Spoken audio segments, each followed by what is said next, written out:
ગુજરાતમાં આતંકવાદી નેટવર્ક સામે ગુજરાત એટીએસે વધુ એક મોટી સફળતા મેળવી છે। પાકિસ્તાન સ્થિત આતંકવાદી સંગઠન જૈશ-એ મોહમ્મદ સાથે કથિત રીતે સંકળાયેલા વધુ 5 શંકાસ્પદ આતંકીઓની ધરપકડ કરી ગુજરાત એટીએસે રાજ્યમાં સક્રિય આતંકી મોડ્યુલનો વધુ એક મહત્વનો પર્દાફાશ કર્યો છે। મળતી માહિતી મુજબ આ કાર્યવાહી અગાઉ ઝડપાયેલા 8 આરોપીઓની પૂછપરછ દરમિયાન સામે આવેલી વિગતોના આધારે કરવામાં આવી છે। તપાસના નવા નામ સામે આવતા ગુજરાત એટીએસે રાજ્યના લગભગ અલગ અલગ જિલ્લાઓમાં દરોડા પાડી 5 શંકાસ્પદ આરોપીને ઝડપી પાડ્યા છે। આ ધરપકડ બાદ સમગ્ર રાજ્યમાં સુરક્ષા એજન્સીઓ છે તે વધુ સતર્ક બની છે।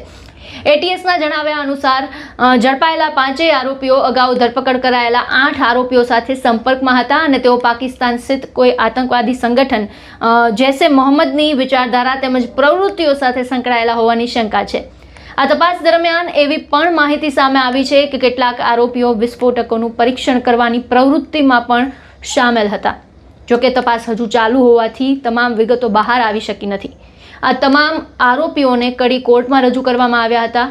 કોર્ટમાં એટીએસે રજૂઆત કરી હતી કે અગાઉના આરોપીઓની પૂછપરછ દરમિયાન મળેલા પુરાવા અને માહિતીના આધારે જ આ 5 સુધી પહોંચવામાં સફળતા મળી છે। તપાસ દરમિયાન એક આરોપી મોહમ્મદ અયુબ કડીવાલા અંગે ગંભીર માહિતી સામે આવી છે। એટીએસની પ્રાથમિક તપાસ મુજબ તેણે ટાઈમ બોમ્બ બનાવવાનો પ્રયાસ કર્યો હોવાની શંકા છે તે વ્યક્ત કરવામાં આવી છે। હવે તપાસ એ દિશામાં આગળ વધી રહી છે કે બોમ્બ બનાવવાની જરૂરી સામગ્રી ક્યાંથી મેળવવામાં આવી, તેનો ઉપયોગ ક્યાં કરવાનું આયોજન હતું અને તે સામગ્રી હાલ ક્યાં છુપાવવામાં આવી છે।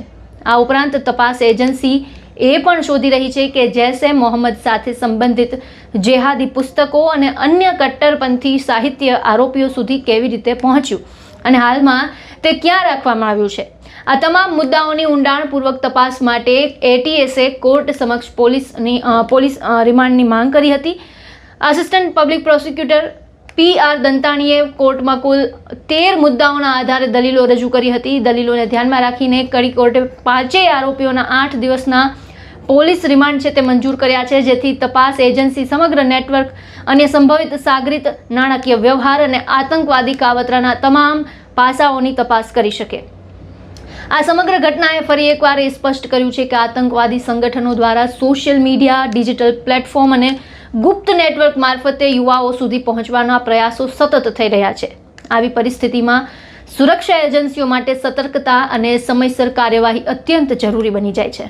હાલ સમગ્ર મામલે ગુજરાત એટીએસની તપાસ ચાલુ છે અને આગામી દિવસોમાં વધુ ખુલાસા થવાની શક્યતા વ્યક્ત કરવામાં આવી છે।